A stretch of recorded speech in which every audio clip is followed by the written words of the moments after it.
നിർഭാഗ്യവശാൽ എല്ലാവരും ക്ഷേത്രത്തിൽ എത്തിച്ചപ്പോൾ കമ്മ്യൂണിസ്റ്റുകാർ പിന്നെ പറഞ്ഞത് ക്ഷേത്രം വേണ്ടാന്നാ. നിന്റെ ഗോത്രത്തിൽപ്പെട്ടവരൊക്കെ ഇവിടെ പട്ടിണി കിടന്ന് മരിക്കുമ്പോഴാണോ നീ വിദേശത്ത് പോയി സൂഹിക്കാൻ പക്ഷെ ബാലന്റെ മകനെ കിട്ടിയല്ലോ. ഒരു മന്ത്രിയുടെ മകന് സാമ്പത്തികമായിട്ടൊരു ബുദ്ധിമുട്ട് വരില്ലേ? നിന്റെ അമ്മയ്ക്കും അച്ഛനും ഉയർന്ന സ്ഥാനം ഇല്ലേ? നിനക്ക് എന്തിനാണ് ഈ ഫണ്ട് എന്ന് അവർ ചോദിച്ചില്ല. എല്ലാവരും പുറത്തേക്ക് അകറ്റിയവർ ഇപ്പം അമ്പലം ഭരിക്കാൻ വന്നത് കാശിൻ്റെ പുറത്തേക്ക് ഇന്ത്യക്ക് പുറത്തേക്ക് സ്കോളർഷിപ്പ് അന്വേഷിച്ച് പോയ സമയത്ത് ഏകദേശം ഒരു 5-6 വർഷം മുമ്പാണ്.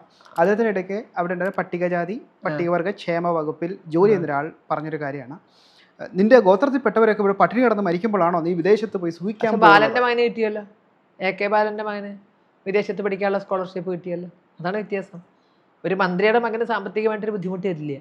പക്ഷേ ഈ പട്ടികജാതിക്കാർക്ക് വിദേശത്ത് പഠിക്കാനുള്ള ഫണ്ട് മേടിച്ച ഒരാൾ AK ബാലൻ്റെ മകനാണ്. ഭാര്യ ഏതാണ്ട് മെഡിക്കൽ കോളേജിൽ എന്തോ ജോലി ചെയ്യുന്ന ഉന്നത ജോലിയാണ് AK ബാലൻ്റെ ഭാര്യയ്ക്ക്.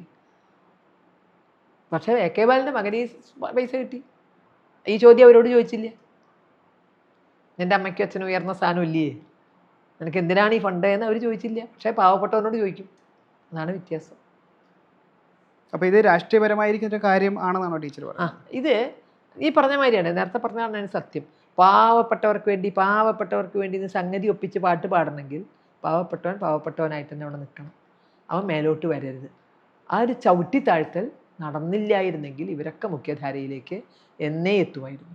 ഇപ്പോൾ ക്ഷേത്രകാര്യങ്ങളിൽ പോലും നമ്മൾ ചിന്തിച്ചാൽ അറിയാം, വളരെ ശക്തമായിട്ടാണ് നമ്മൾ 1936 ക്ഷേത്രപ്രവേശന വിളംബരത്തോടെ എല്ലാവരും ക്ഷേത്രത്തിനകത്തെത്തി. ആ അകത്യത്തിൽ ഹൈന്ദവ സംഘടനകൾ ആഗ്രഹിച്ച് ശ്രീകോവിലിൻ്റെ അകത്ത് വരെ അവരെ എത്തിക്കണം എന്നുള്ളതാണ്. പക്ഷെ നിർഭാഗ്യവശാൽ സംഭവിച്ചത് എന്താ? നിർഭാഗ്യവശാൽ എല്ലാവരും ക്ഷേത്രത്തിൽ എത്തിച്ചപ്പോൾ കമ്മ്യൂണിസ്റ്റുകാർ പിന്നെ പറഞ്ഞത് ക്ഷേത്രം വേണ്ടാന്നാ. ഇവരൊക്കെ ക്ഷേത്രത്തിൽ നിന്ന് ഓടിക്കുകയാണ് ചെയ്തത്.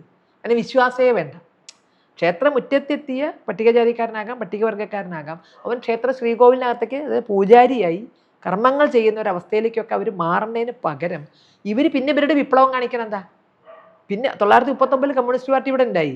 കമ്മ്യൂണിസ്റ്റ് പാർട്ടി പിന്നെ പറഞ്ഞത് അമ്പലം എന്തിനാ? ഒരമ്പലം നശിച്ചാൽ അത്രയും അന്ധവിശ്വാസം നശിച്ചു, അമ്പലം പൊളിക്കണം, കപ്പ നടണം. അതായത് അമ്പലമുറ്റത്തെത്തിയ വിശ്വാസിയെ ശ്രീകോവിലിനകത്തേക്ക് കയറാതെ തിരിച്ച് വിശ്വാസം നശിപ്പിച്ച് പുറത്തേക്ക് ഓടിപ്പിച്ചത് കമ്മ്യൂണിസ്റ്റ് പ്രസ്ഥാനമാണ്. അതുകൊണ്ട് തന്നെ അവരുടെ അത്തരം മാറ്റങ്ങൾക്ക് ഒരു 3-4 പതിറ്റാണ്ട് നഷ്ടപ്പെട്ടു പോയി. അത്തരം ഒരു വളർച്ചയ്ക്ക്, ആത്മീയമായൊരു വളർച്ചയ്ക്ക് ഒരു 4 നൂറ്റാണ്ടോളം നഷ്ടപ്പെട്ടു പോയി കമ്മ്യൂണിസ്റ്റ് പാർട്ടിയുടെ തെമ്മാടിത്തം കൊണ്ട്. അത് പറയാതിരിക്കാൻ നിർവാഹമില്ല. ഇവർ കമ്മ്യൂണിസ്റ്റ് പ്രസ്ഥാനത്തെ വിശ്വസിക്കുകയും ചെയ്തു, കാരണം ഞങ്ങളുടെ രക്ഷകരാണ് എന്നിവർ വിശ്വസിക്കുകയും ചെയ്തു. അപ്പോൾ ആ രണ്ട് കൂട്ടരെയും നമ്പൂരാരോട് പൂണൂല് പൊട്ടിച്ചെറിയാൻ പറഞ്ഞു. എല്ലാവരും പുറത്തേക്ക് അകറ്റിയവർ ഇപ്പം അമ്പലം ഭരിക്കാൻ വന്നത് കാശുണ്ടായപ്പോഴാണ്. കാശുണ്ടാക്കിയത് സംഘപരിവാർ ക്ഷേത്രവിശ്വാസങ്ങളെ തിരിച്ചു കൊണ്ടുവന്ന് പ്രതിഷ്ഠിച്ചെടുത്തതാണ്. പക്ഷെ ഒരു 4 പതിറ്റാണ്ടോളം ഇവർ നഷ്ടപ്പെടുത്തിയ